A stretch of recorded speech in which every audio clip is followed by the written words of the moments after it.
న్యాయాధిపతుల గ్రంథం 6:16 దేవుడు గిద్యోనుతో ఈ విధంగా పలుకుతున్నాడు, నేను నీకు తోడై ఉందును గనుక ఒకే మనిషిని హతం చేయనట్లు నీవు మిద్యానీయుల్ని హతం చేయదువని ఆయన పలకడం మనం చూస్తున్నాం. అవును, మన దేవుడు మనకు తోడై ఉన్నప్పుడు మనం మన శత్రువులపై విజయం సాధించగలం. ఇక్కడ తోడు అనే పదానికి హీబ్రూలో వాడబడిన పదం ఈమ్ అనే పదానికి ఉన్న అర్థాలు ఏంటంటే తోడుగా, పక్షంగా, సమీపంగా.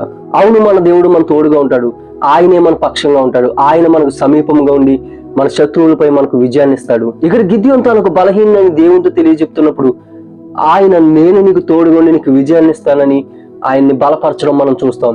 ఆ తర్వాత మనం చూసినట్లయితే మిద్యానీయులందరినీ కేవలం 300 సైన్యంతో గిద్యోను ఎలా జయించాడో మనం చదవగలుగుతాం. దేవుడు అతనికి తోడుగా ఉన్నాడు కాబట్టి అతడు అంత గొప్ప విజయాన్ని సాధించగలిగాడు.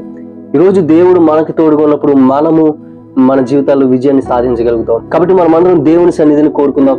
అప్పుడు దేవుడు మనకు తోడుగా ఉండి మన శత్రువులపై మనకు విజయాన్ని దయచేస్తాడు.